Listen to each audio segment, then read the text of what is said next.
All right, all right, fine. I'll be a gracious host. How you doing? Little Mermaid is the scariest Disney movie by far, though. Why the hell is Ace Blade in your Kickstarter? Some comics. I'm getting controversial today. We're gonna get controversial today with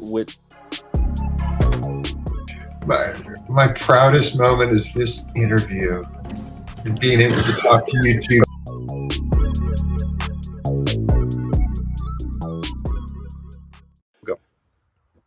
Ladies and gentlemen, boys and girls, children of all ages, Force Public in collaboration with Worthwhile Productions, respectfully brief you 82nd episode of Force Public. I am your most Arizona George Ant, across the wheels of plans that basically didn't look at the young we are your two award-winning four-time players here. They'll be invited next year color. Where I believe you can network by Facebook, Twitter, Twitch, and YouTube. If you're listening watching this forum, thank you for your support. Don't forget to like, subscribe, share, even this podcast is all your popular reviews and your assistant which makes it bigger. If you want to support us financially, you can go to our website for this podcast. You can buy us a coffee, you can buy us some merchandise. I can't even understand what you're saying. The voice is killing me. What is that? What is it? The fish said you finally hit puberty. I did. I finally hit puberty. Thank you. All right, you really couldn't understand it? Was it that bad? I got most of it, but it started jumbling together. What was that? What kind of filter is that? It's a voice mod. Is it on the platform? No, it's a app that Sean Barbour showed me. Wow. Yeah, I like that. I like it a lot. I have to steal that.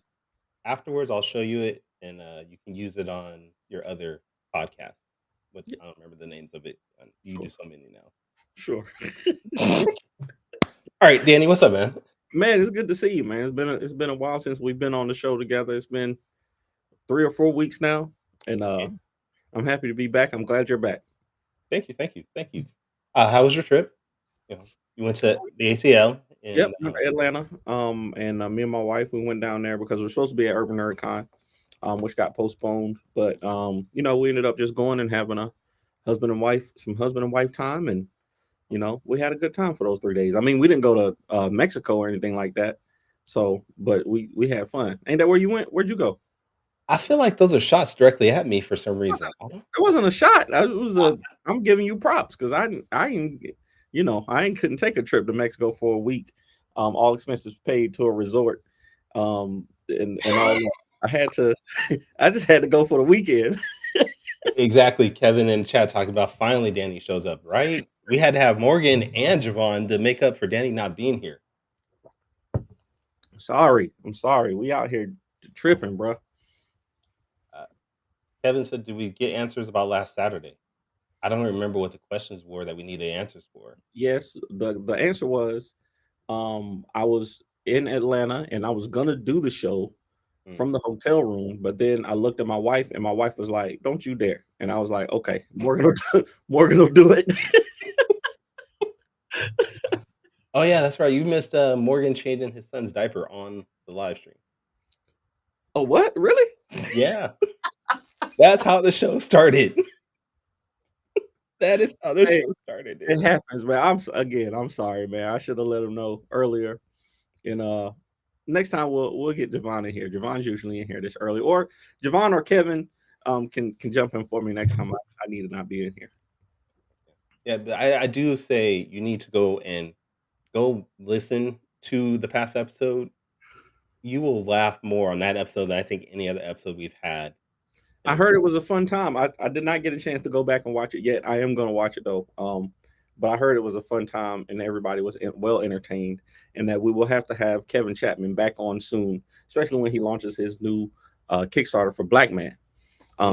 But we got a great creator on this weekend. First, you want to talk about what comics we read, or you want to bring on our bring them on. You already started. Bring them on.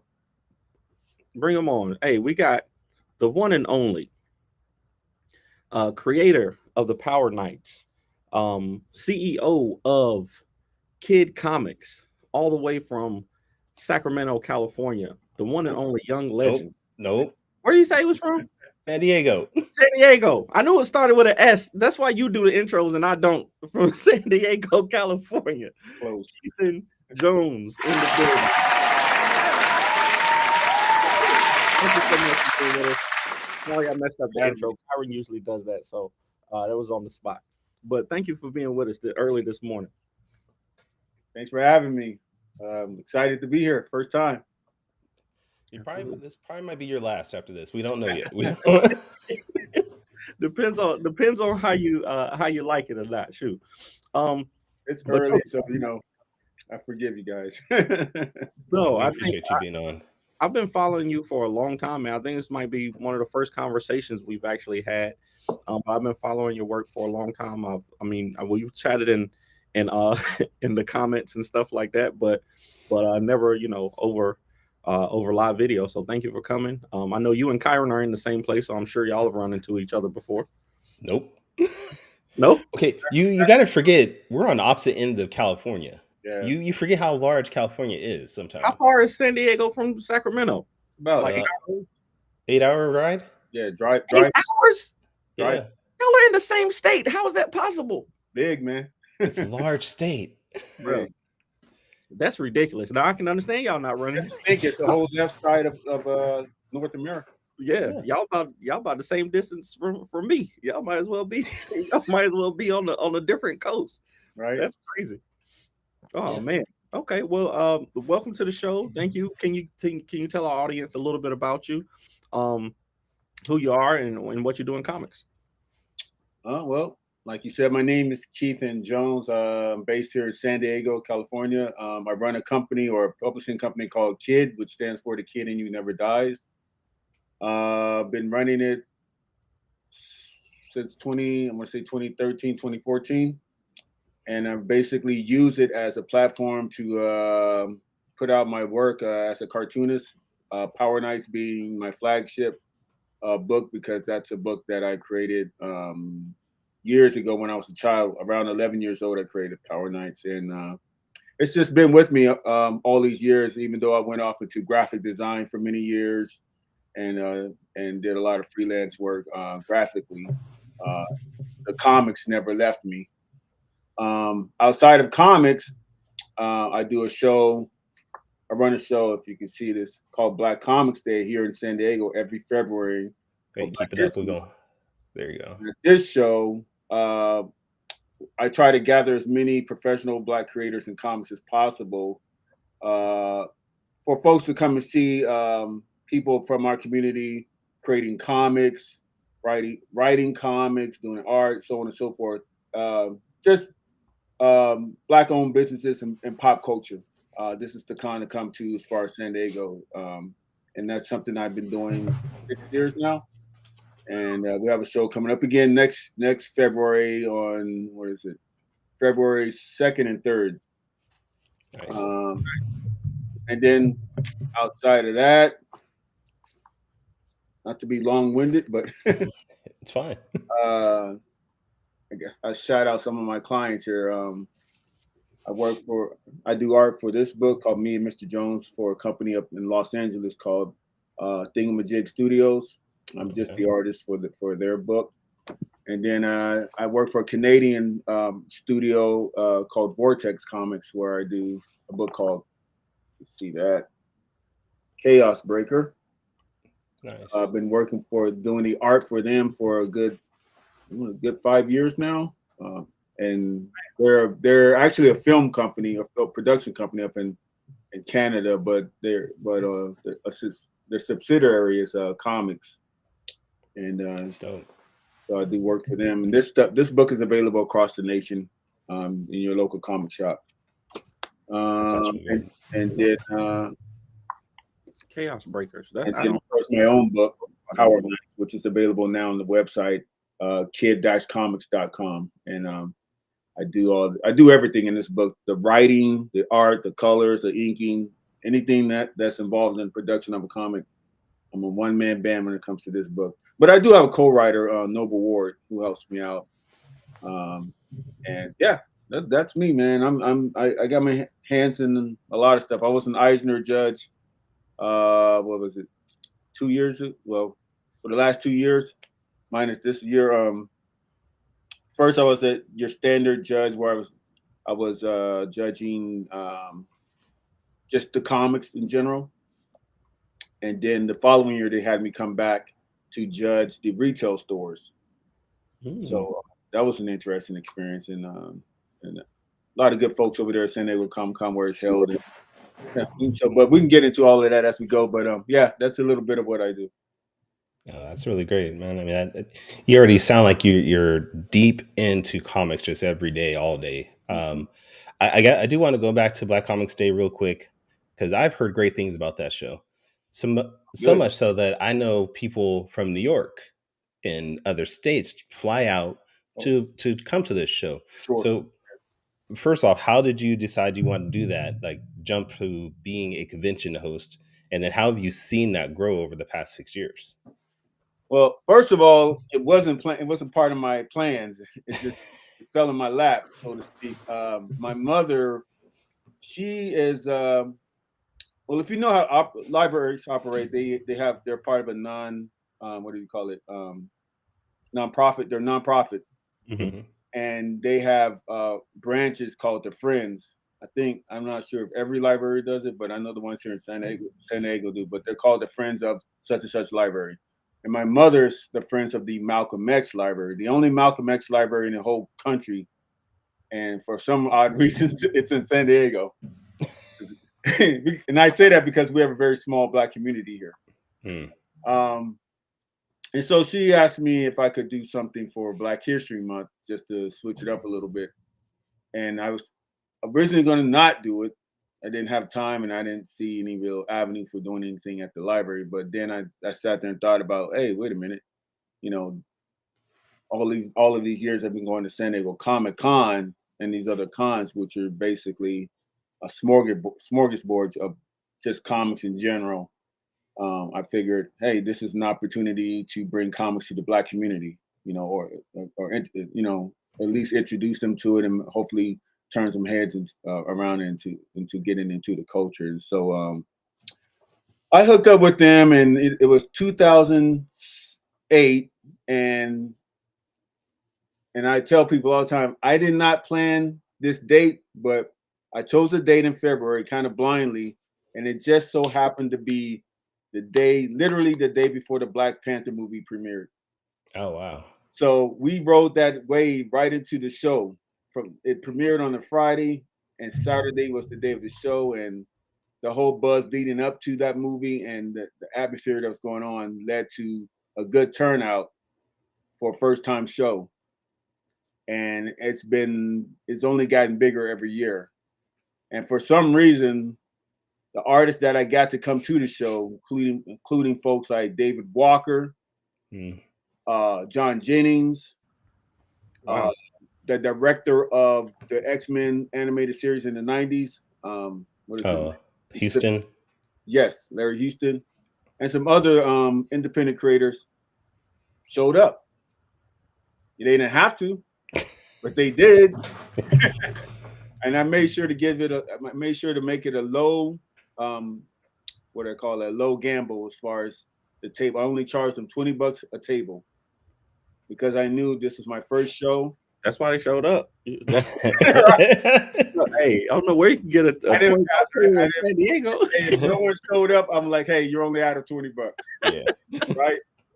But I put my heart into it. My team and I put my heart into promoting it. I did a lot of work on behind the scenes and making sure people showed up because I figured there's an audience for it. They just need to know it's there. Yeah. And I figure any comic show that you put out there, there's an audience for it, but the real trick is to do the work on the promotional end. Right. And that's what I think really put us over the edge. And like I said, I didn't have time to really go around and see how the show was going. I was super busy myself with my own fan base and just making sure things go smoothly behind the scenes. But after the show was over, I just got all this great feedback. And I knew it went well because every artist, and I'm not lying, like every artist sold out. Nice. and it's been that way for the last 6 years. They either sell out or get close to selling out. And so, yeah, that's the origin of Black Comics Day. Nice. That's beautiful, man. I love, first of all, thank you for putting that show together. Second of all, I love to see, spaces that are made to, to support, Black comics, and it's always great seeing the pictures and the camaraderie. Coming from your show, like you said, David Walker, like he always does Heroes Con here in North Carolina, and I've gotten to see him, over the years, and we've had conversations, and then I know how he is, so I know how he is about supporting, Black owned ventures and things like that. So it's always great to see. But I wanted to comment on what you said earlier. I know, so you and Kyron have something in common. When you were talking about you're a one-man shop for that power, the Power Knights. Kyron is he's a force too, man. He does everything from writing to drawing to. I think the only thing he doesn't do is letter. Are you lettering? I don't color either though. So, but let's understand, like Keithan's here. I'm like, well, down here somewhere. But Keithan's up here. Listen. Same shops, but my shop is like on the bottom level of the 70-foot. I do it out of necessity, though, for budgeting reasons. Like, Yeah. if I had the budget, or if I were in a position to pay someone to ink and letter, I would for sure. Yeah. Because the workload has only gotten more expansive for me, and at some point I am going to have to get some type of staff going. But it's hard. It's hard for me to do that because my clients specifically hire me for my art style. So I can't just have someone draw the stuff for me, because then that's not what they came to me for. They came to me specifically for the way I draw. Right. Like any artist, you hire them because you like their style and you want to get that flavor into whatever your project is. So if I do hire someone, it would be in the department of color and inking. And then even that is hard to do because I have tried before, and up to this point, it's a kind of a pet peeve of mine. Up to this point, a lot of folks in the indie community still have a lot to learn about the business of meeting deadlines, communicating, and just overall being professional. Yeah. And right now, unfortunately, like, I've run into guys who technically they can do the job, but they're not there mentally. Like, they want to, you email them and it takes them a week to get back to you, or not understand, hey man, I don't have, this is literally what I do to support myself and my family. Like, I wake up making comics. I don't go to a day job. I haven't gone to a day job in 6 years. So for me, it's my life, and it's real. It's not a hobby. So I need people who are hungry and people who are dedicated to treat it like a job, like a job. Yeah, I mean that's what it is. It is a job. Yeah, You're getting paid, so it's a job. And it's a lot of work. And I think people see it from the outside. They think it's all fun and games, and then they see all the convention pictures, and they think it's all, oh look, it's it's glamorous. And I'm like, not really. I saw a meme yesterday that made me laugh. Somebody posted a meme and said, we don't do this because it's fun. No, we don't do this because it's easy. We do it because we thought it was easy. I saw that. Yeah, I saw that. That was a good post. And I was like, bro, that's so true for so many things. But you really don't realize how much work goes into making comic books, and even the decisions that you have to make as a creator. Like you said, I create comics, but I know that I can't meet the deadlines of illustration, even though I like to draw and I'm okay at it. I know I cannot meet the deadlines for illustration. So I don't even, I will not put my art in these comic books unless, I've done it so far ahead of time that it's, what I'm saying, that it can meet the deadlines. But then you can have decisions to make, like when it comes to teams and stuff like that. We just had to, we have a colorist that we love, and she does great work. But I realized, we have her on 4 projects. There's no way that she's going to be able to hit these deadlines. So now I got to go out and find somebody else. You know, when you find somebody who can hit the deadlines, you know, it's hard to break away from them if you start, you know, now I can't, I ain't gonna put you on this fifth book because the work is gonna suffer. You know what I'm saying? So even not just the artists have to make those hard decisions and be more professional, but you know, sometimes we as the creators and editors of projects have to, you know, make hard decisions and you know, continue to try to find that good talent that hasn't been snatched up by Marvel and DC yet. Yeah, you have to. I mean, it's standard to do the books. If you're doing it right, the books are should be done at least. I think at least 3 months in advance. Like the books already have to be done while you're advertising. Mm. That way, you're not false advertising. You're not leading your audience because you see those Kickstarters where you're waiting for your books forever. Because those guys, Liefeld. they're not thinking of they're not seeing around the corner, so to speak. They're not anticipating all the pitfalls you're going to run into because you're going to run into obstacles. Yeah, guaranteed. So you want to give yourself a cushion to give yourself and your team breathing space to get this stuff. Like you said, you don't want the quality to suffer. So you know you give them ample time to do this stuff. Especially if you're trying to do an ongoing series, you want to have the books, and you know you want to be have your stuff in the can, as they say, at least a few months in advance. That way, you're not sweating not sweating, and you know a bunch of angry people wanting to know where their product is that they already paid for. Yeah. And you said you've been doing comics for what 10? What would that be? 10 years now? Well, professionally, my first professional gig was when I was 16. Oh wow. And but I didn't stay in comics from age. What was that? So about 12 years ago.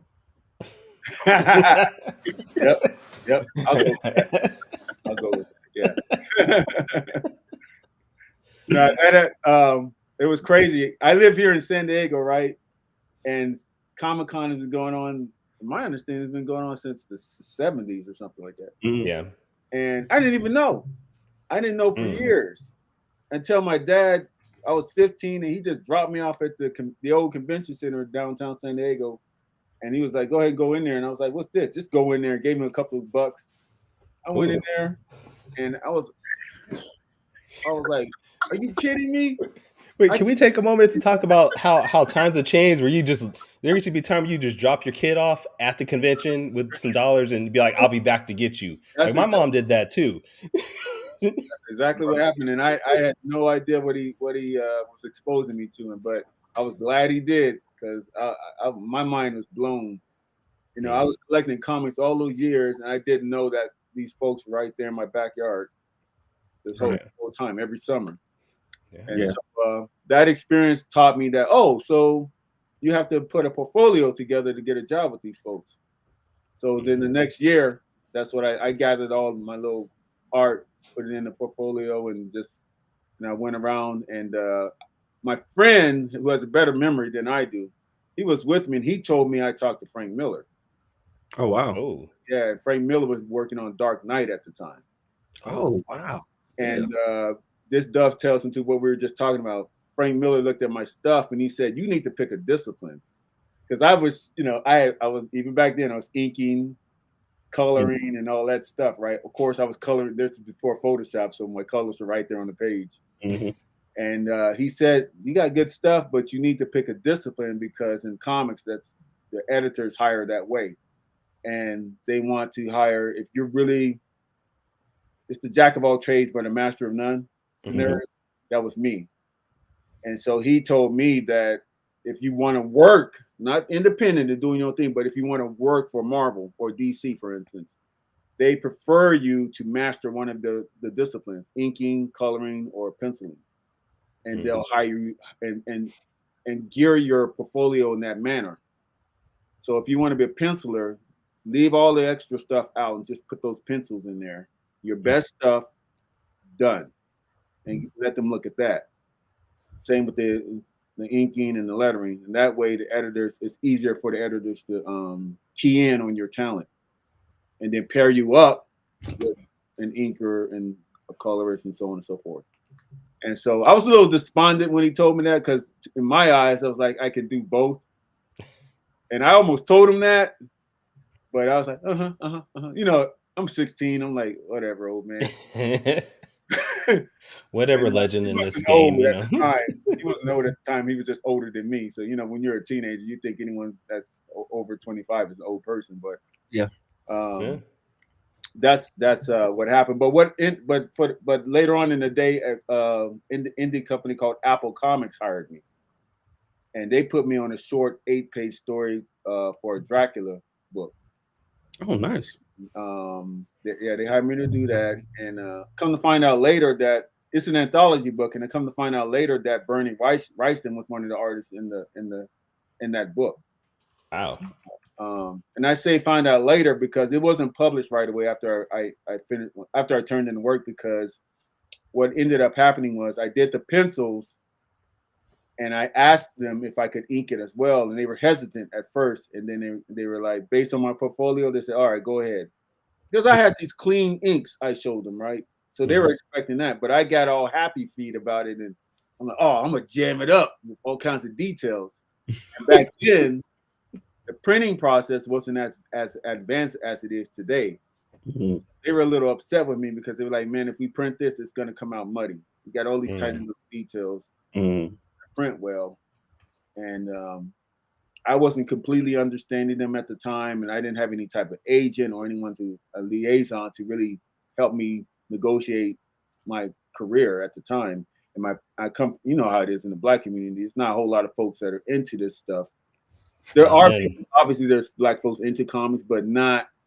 It wasn't a thing in the Black community where you can just talk comics to somebody in the family. yeah, I you had sort of no had to hide it at that time, you know. I had no one in the family, including my parents or brothers, to really talk shop and guide me where I needed to go and how to improve.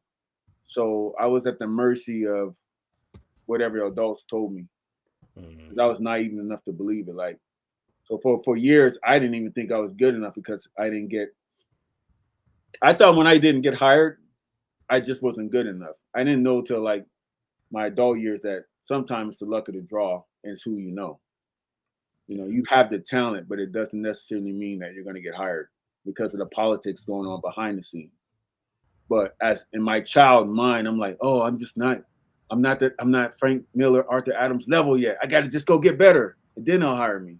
Mhm. I'm not realizing that in the adult world, it doesn't work exactly like that. Not exactly. Yeah, but yeah, I went off on a tangent there, but yeah. So we have go ahead, Kyron. Well, I was Go just ahead. gonna ask, do you remember what issue of that Dracula book it was? Like what number issue it was, or If you Google it, it's called because then they printed. It ended up being printed in the '90s, and I went off to college. And I wasn't even aware they printed the book when I found out about it. But I did a Google search and ordered it for my own for myself. I found it on Google. It's I don't know the number, but it was called, I want to say, Daydreams and Nightmares of Dracula. If you Google that, I'm not, my art is not on the cover, but I think I might be the first story in the book, first or second story in the book. okay? Daydreams and Nightmares of Dracula from Apple Comics. Yeah, just Google that, and you'll see me listed in the credits. I was just trying to look it up on eBay real quick just to see. It might be on eBay too. I think. Hey, find me a copy too, Kyron. I'll pay you. All right. I'll pay you to ship it over here. Okay. No, I was gonna ask. So, what do you think about the balance between like, your talent or skill that you developed and the networking aspect of professional comics? Like, how much would you say your success in comics and in the industry is reliant on? Would you say 90% talent and skill, and then 10% networking, or 90%? How would you say? 90% networking. No. 50%.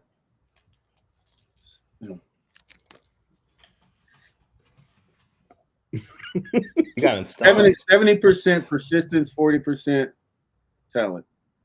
Okay. Ooh. Persistence. Okay. But Yeah, and that persistence includes will lead to meeting people. So when I say persistence, that means you have to that is networking and developing a relationship with an editor Right. and just not and just being a pest. Find somebody or find a company and key in on them until they break. Yeah. If that's the company you want to work for. And I like and that. don't be surprised if you get what you asked for and then regret it. Like, oh, I've been through the works, bro. Like when I lived in LA, because I left San Diego right to Cal Arts up in LA because I thought I was going to be a Disney animator, and I found out that I learned that I learned to animate and all that, and I found out that's not my bag. Like I don't want to sit here drawing. What was it? 20 drawings per second of film, something like that. And but during those years, and there's a whole movie in that whole adventure, that whole college experience. I could write a literal movie about what happened to me up in Los Angeles. But I was teen. This is okay. You remember back in the early '90s when Spike Lee, John Singleton were doing their thing, right? It was that first Afrofuturism wave, that whole first generation of Black creators, right? There was these two white dudes who teamed up with me because they needed an artist for a Black character they created. Because at the time that was the wave, right? Okay. They wanted to get in on the action. I think Image Comics was hot at the time, and Milestone hit the scene, so that whole energy was happening, right? Early '90s. They created a character called Black Thunder. He had the power of sound, right? Okay. Now I'm not now. I preface this by saying these guys weren't being malicious in their thinking or anything like that. They're truly naive about what they were doing. Sure. But they wanted to cash in. Yeah. And they brought me in as a artist / designer. They showed me what they had, and I kid you not, the character was a brother, right, with a radio stuck in his chest. Oh God. No. That was their initial idea. And Like the old school boombox. Like yes, Okay. that's where the sound was emanating from. Thunder. That's where the thunder came. Radio stuck, a boombox stuck in the man's chest. just had the bass all up and everything, huh? And I'm looking at it, and I think I was 19, 20 years old, right? And I was like, oh no, I'm not. I knew like, no, this ain't gonna fly, right? And I told them like, this is stereotypical. Let me redesign it. And they're like, oh, okay, yeah, go ahead. So I redesigned it. Instead, I took the radio out and I made vents. Like it almost looked like, looking back at it, it was kind of like the Dark Knight's costume a little bit in the movie. Okay. But the vents were where the sound came out of. Okay. And so I made them cool looking and all that. And so we took that. These guys had connections to all the major studios. So when I tell you I met all the big wigs at that time, we were up at Warner Brothers, we were up at Disney, we were up at Fox, all the studios, not like at the lobby knocking on the door trying to get a look, but these guys had me in the office, the top dog's office. That's the connect they had, right? That's tough right there, man. Because I know because I couldn't even get into Tyler Perry Studios over the weekend. Right, it's tough. It's tough to do. So these guys, for sure, because I was there with them, had those connects. So we were talking. I don't know if you remember Doug. He's passed now, but George Jackson, he was the producer of New Jack City, House Party. Okay. Those movies and some other stuff. So George Jackson, he's looking at it, and he's like, he was real. He had a real loud voice and bubbly personality, big dude. Like, oh, this is great. Oh, this shit is good. All right, this is better than the folks that we're working with now over at DC. And he didn't know. I was like, oh, really? Who's that? But he wouldn't reveal who that was. And so in my mind, I'm like, so what's up? You know, sign it. Let me see a contract or something. You know, because I'm broke. I'm broke, and I'm driving around in the busted Volkswagen. So I'm hungry, right? And I'm just like, from the way he was going on about it, I'm thinking like, okay, this is it. He's gonna sign the contract. I'm in. And it just kept giving us the runaround. Like, I think we met the dude 3 times. And Danny, you were saying how hard it is to get in. He kind of explained that, like, it is hard to get in. Let me show you guys something. He got up from his desk, went to a closet in his office, opened it up, and I'm telling you, bro, that closet was stacked with folks sending in their concepts and scripts. Stuff, Oh, wow. stuff he didn't even glance. He just threw it in there. This is where this stuff, in his voice, this is where this shit usually goes. Mm. So you guys, you guys are lucky to be sitting here, and I'm looking at this, but it is good. Blah blah blah blah blah blah blah. Mm-hmm. And to show you how Hollywood works, after the meeting, this is the stuff that happens to me. After the meeting, I had my car. They went to lunch on Sunset Boulevard, right? And my car just so happened to be parked across the restaurant where they were eating. Mm. That doggone thing wouldn't start. Oh, And I'm man. sitting in the car like, oh no, oh, not right now. Don't do this. Because they could see me. I know they saw me over there trying to get this car started. And I glanced over to George, right? Hey, brother man, it's a brother man. He's gonna help me out, right? He's a rich dude. He's gonna hook me up. I looked over to him, and when people try not to look at you, like, don't you even call my name. He hit you with the Exactly. And I was like, real? Oh, man. I'm sitting there like, oh my God, come on, car. And I finally got it started, but it taught me a lesson, like, it's business, bro. Yeah. We're not friends. We look alike. We come from the same community, but that don't mean nada. Like, you ain't nobody I'm going to be associated with until you are somebody. Yeah. And that's the reality of Hollywood, and that's the way it goes. And you just you accept it, So yeah, that was embarrassing. Mm-hmm. But it taught me a lesson at a young age. But to finish the story was, we ended up at Dark Horse when the studio for Dark Horse Comics up in LA. You remember that movie Barbed Wire with Pamela Anderson? Yeah. Oh, yeah. Back in the day. Try to forget it, but yeah, remember it. That was their first. I think that was their first movie they put out in the world, right? Yeah, it was. And so they had a studio out there, and we were sitting there with Mike Richardson of Dark Horse Comics, who I still know to this day. Mike was excited about Black Thunder to the point where he said, "This is great, fellas. I'm going to call you tomorrow. We'll drop the contract, give you a graphic novel, and then we'll segue into a script for a film." Man, I went home and told my mom, "Mom, I did it. I made it. They're going to call me tomorrow. They're going to call us tomorrow, and I'm going to be doing like the Hollywood thing and blah blah blah." And just excited, like Christmas was tomorrow. Mm-hmm. I didn't hear from that dude for another 6 years before I saw him again. And so, yeah, it was a lot of that while I was living up there. So all of that, all of those experiences, and that's just the tip of the iceberg of what happened to me up there. But all of those experiences fed into what I'm doing today. I know the game. I've been around the folks. I know nothing means anything until you get a check. And it's not so much your talent, it's who you know. Mm-hmm. Don't burn your bridges. Don't be arrogant. You're going to be dealing with big egos, and I mean big egos. So don't don't feel like it's beneath yourself to like stroke some of these egos to get where you need, because you need to get to where you need to go. And you don't have time to be in your feelings about everything somebody says about you. You understand what I mean? Yeah. And that's how you advance in this game. And then when you get your foot in there, then you can flex a little bit and do what you want to do, but you got to build up to that, especially if you call yourself working for someone. You just have to never forget, like, this is not my company, it's not my money. Mm-hmm.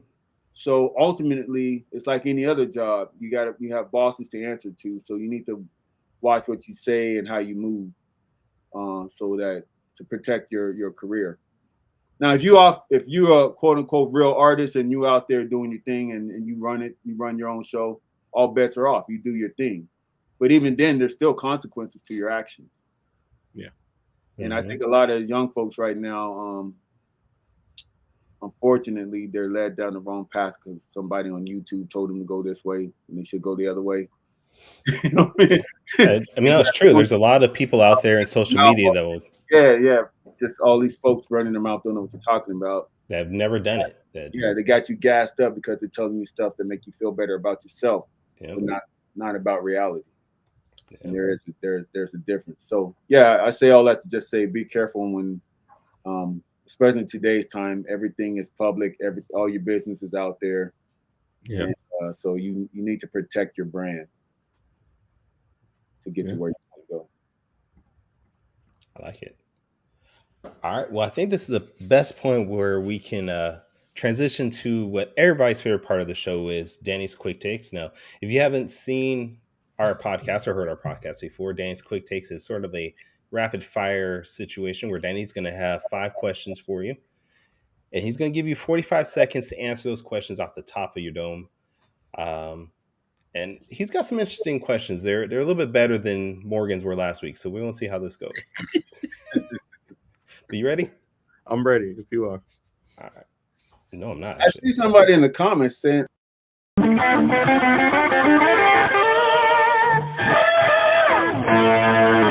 takes. Wait, what'd you say in the comments? I saw someone in the comments they're asking if I do San Diego Comic Con. I'm like, oh yeah, of course I do Comic Con every year. Yeah. Nice. I was a special guest last year for Comic Con.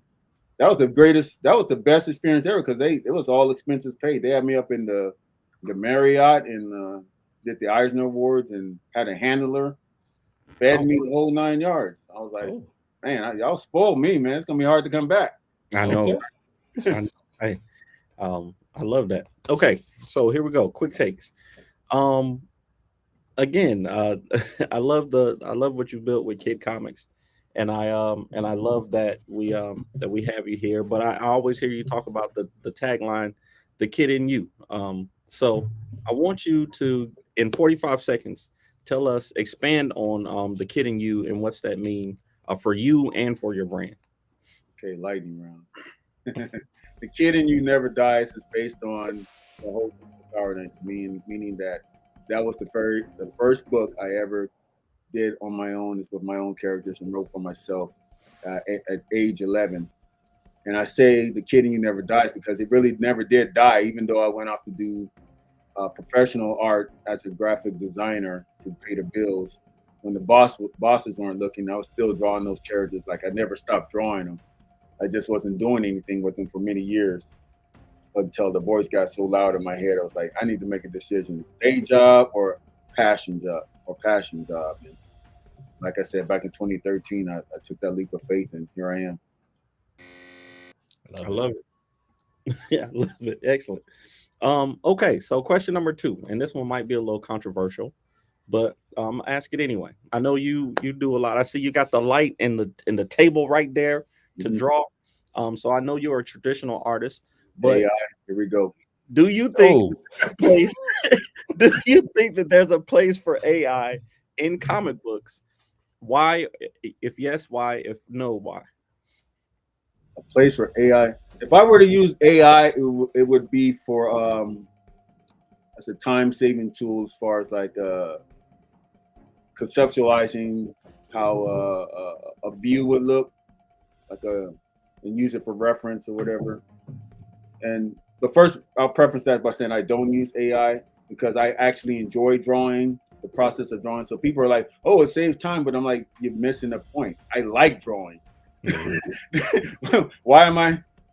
What that defeats the purpose of what I'm doing. Like I like to draw and do stuff because it's therapeutic for me. That's what I like doing. So I'm like, why would I remove that element out of my life? So I don't know if that answers your question. Yeah, I'm with you 100% on that. That's the best part. So, like I said, I don't do a lot of illustration, but when I do paint and when I do draw things, it's the therapy for me. Like I enjoy it. So why would I want to remove that part? Right. That's the best part of making stuff is drawing and creating something with your own 2 hands. So yeah, I'm with you on that. Okay. Question number 3. Okay, I know you're a big fan of comics, just like we are, but you also love to create. So if you could only from here on out be a fan or a creator, so You could either only consume comics, Mm. you know, from other people, or you could only make comics for other people from here on out. Which one would you choose and why? Oh, make comics easy. Make comics because the greatest kick I get out of doing art is seeing how people react to it. Mhm. That's the payoff. Even because it's hard. Even though I enjoy drawing and making comics, it's a lot of hard work and it's very tedious. But the payoff is the response to, especially if it's a good response, because that gives you fuel to continue on. When you're creating art in a vacuum, or people, I do this for myself. Man, that's a bunch of BS. Do it for yourself. You might as well leave it in your head. Mm. You know, Yeah. it's too much work to just do for yourself. I don't get that. I never understood that notion, but yeah, The definitely making comics. negative comments can be motivation too. I'm just saying. But okay. So If it's constructive criticism, if it's Mm. constructive, it's just some D head. yeah. Yeah, we Talk- get those all the time. Yeah, and And I don't respond to those folks to begin with, but yeah. yeah, that can really. I don't know about you, but you got to be in a certain comfortable headspace to create art. You can't be stressed and worried about some exterior problem. It messes with your vibe. Yeah. Okay, so as the founder and creator of Black Comics Day, um there's I don't know if you've seen this debate going on. Maybe it's just been on TikTok, but I've seen it for Black comics because I think we're in a new kind of wave for Black comic creators. And some people are saying, what are Black comics anyway? Do you have to be a Black person to create Black comics? Is it about the Black characters? Is it about a Black story? So what would you how would you define Black comics? It's a good question. The creator themselves is black, right? Male or female, and it's coming from their headspace and their personal experiences. I don't like putting rules on artists, even if I don't agree with the artist, whether it's their politics or just their art in general. I don't believe in the whole trying to measure what makes you black. I don't like that. You do whatever comes to your heart. You just happen to be black, and that's how I approach comics.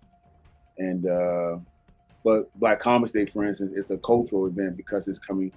That event is designed for people in our community and outside of our community to experience our authentic voices. So it's a cultural experience. I know I just went over the time, but That's all it's people who have a problem with that. They can kick rocks because nobody gets upset on St. Patrick's Day or Cinco de Mayo. They don't put all that extra on it, right? They just accept it for what it is. So I look at it as restaurant, as food. Sometimes you want Chinese food, sometimes you want Japanese food, sometimes you want Italian, and you just that's the mood. That's what you're into at that for that particular day. But it's also it's a cultural experience. It's intellectual curiosity. It's like, oh, I get to. The world is more interesting when you delve into other cultures and see experience what other people are experiencing and get a piece of them. Why would you eat the same thing every day? That's boring. And all these folks who want to put extra on top of it, want to inject what they're thinking and their negative thoughts. That's a them problem. I'm not looking at it like that. Black Comics Day is attended by everyone from all cultures. You know what I mean? It's not like it doesn't say Black comics for only Black folks invited. It's not set up for that. That's right. I love it. Great answer. And yeah, don't worry about the time limit. It's just a suggestion. Okay, so number 5. So I love how wait. I love how you say that on this question. Like right before you're answering this question, you will make. I love this now. So I'm gonna preface this question. Wait, and I'm gonna say I might have to dip out on during this question because I hate this question. You don't have to. You don't have No, to. I You hate can this stay right question where you already. at, Kings fan. This is the stupidest question ever. So, you and I both are Lakers fans. Okay. Now I am a LeBron James fan, but I've said publicly I don't consider LeBron a top 5 Laker. Because there's some great Laker players That y'all bought. that who've really impacted the Lakers organization. So, a lot of a lot of people in the comics know we do another show called Top 5 Live, where we always do a top 5 list. So, I want to know off the top of your head, who are your top 5 Laker players? Man, number one spot, and I'm going by this not only includes their play style and their talent, but also their cultural impact, whether it's Los Angeles or just in general, or the just societal. Number one, Magic Johnson. Right, I think if you ask me to pick the most legendary Laker player, it would be him. Yeah, cool. Number two, Kobe Bryant, because he's my personal favorite basketball player of all time. I don't think he's the best as far as skill level, although he's up there. But he's my favorite player because he made me appreciate the sport itself. Whereas someone like Michael Jordan, I was a fan of Michael Jordan, the player, just him, right? And I would just watch the games because of him. But when Kobe came around, Kobe's dedication to the craft made me look at it as look at basketball as art. Like, oh wow, I never looked at it like that. Because he was so passionate about it that it made me respect the game as a whole, right? So we got Magic, Kobe. Is this top 5? Top 5. Kareem.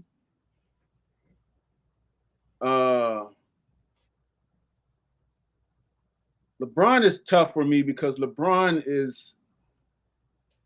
he's what do you call it? I love LeBron, but LeBron is like almost like a special agent. Right. Everywhere he goes, he wins, but he's not from the mud.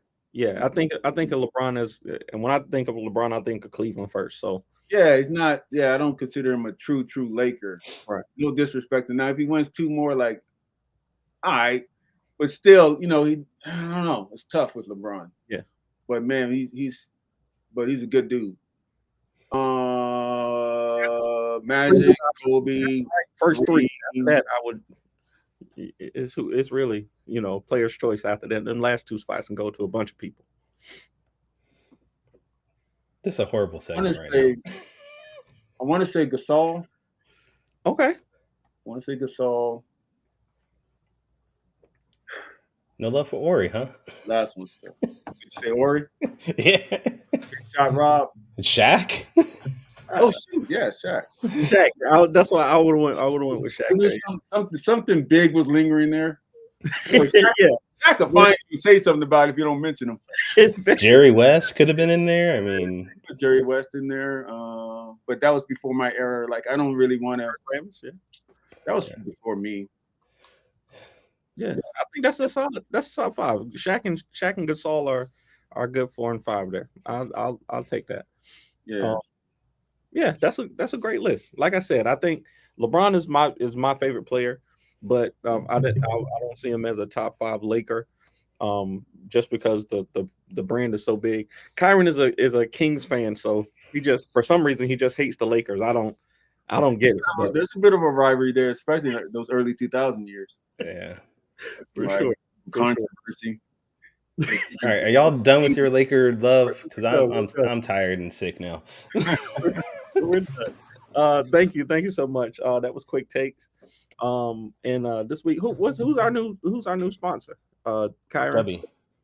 Kyron. Quick Takes brought to you by Dubby, who is now sponsoring our show. So thank you so much for that.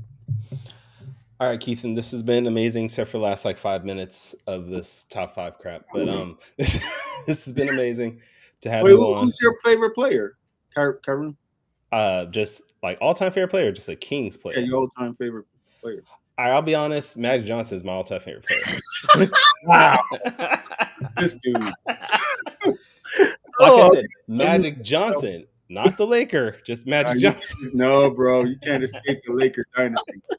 No escaping it. Yeah, no. That's good to know. That's good to know. It's between him and Hakeem. Those are my. You know who I'm really not to go off on. I know you guys got to close the show, but I'm real excited to see what Hachimura does. He's got my eye on that dude. Hachimura can go. He can really go. Yeah, can go. I think people are sleeping on him a little bit. Yeah. Him and we'll see what Austin Reeves does. I'm still like, I like what I've seen, but Yeah. I need to see a little more. Like, are you for real? Are you for real? I think to me it looks like he obviously knows how to play the game.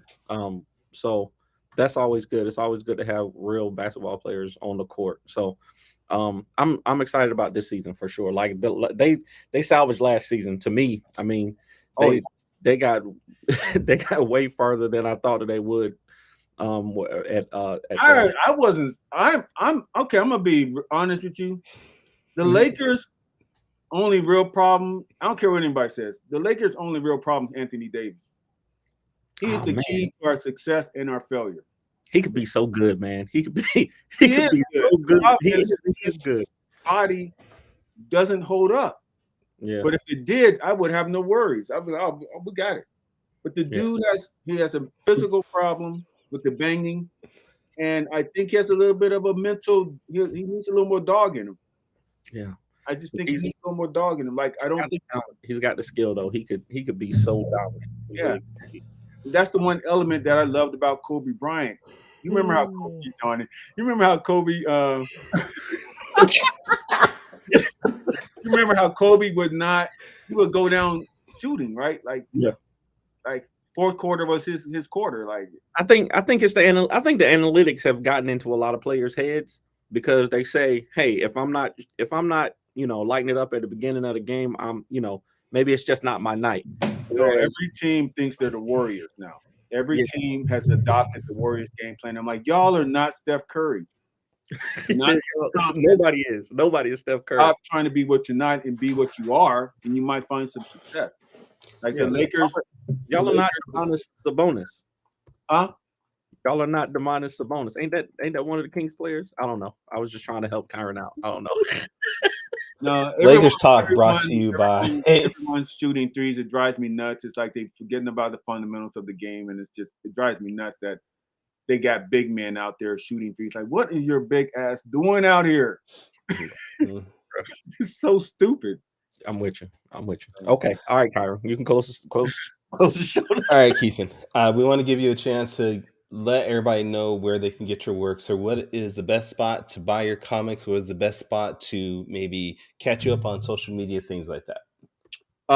Power Nights can be purchased at kid-comics.com. Issue 1 is available now. Issue 2 should have been available already, but I've had so much of a heavy workload. It's very late, but my plan is to get it out this year because I have some shows coming up, and including Los Angeles. I'll be at LA Con when I get back into the convention scene, and I'll also be at the these are winter shows. I think LA Con's in December, and then also in December I will be at the Los Angeles African American Museum, I think it's called, doing their second show, and that's basically a Black comics show, which they first did last year, and they had Ryan Coogler as a special guest there last year. Okay. So I don't know who their special guest is going to be this year, but I'll be there.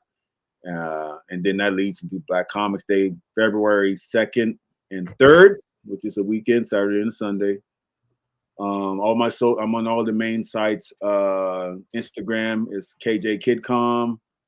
I don't know what the hell is going on at Twitter. I don't really mess with Twitter like that no more because that's chaos. I guess they got a new name called X now. X, yeah. Well, that's so stupid.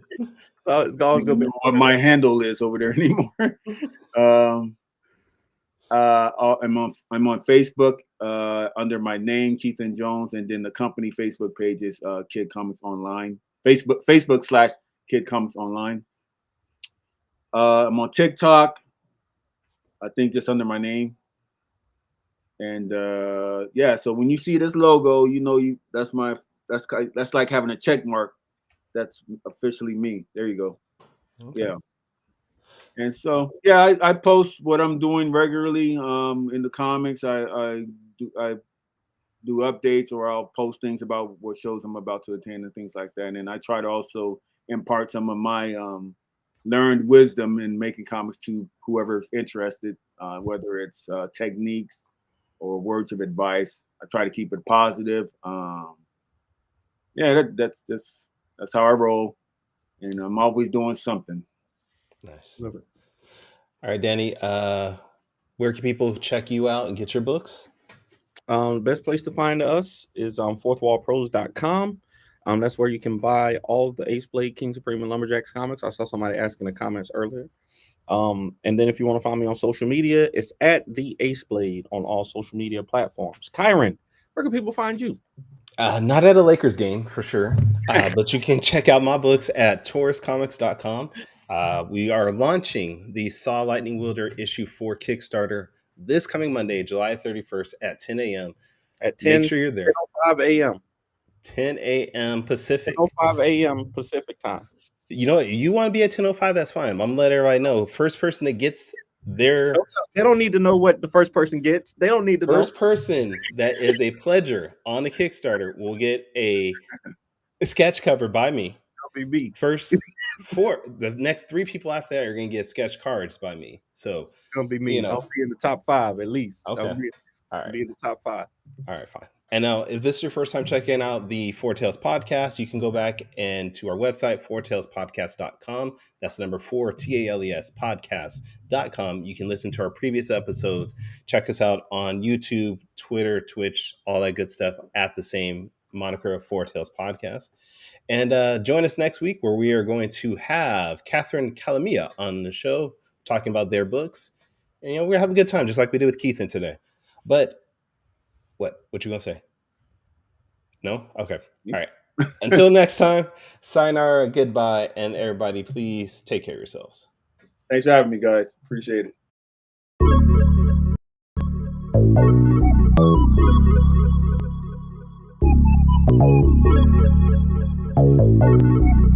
I want to know what it is Quick is trying to say.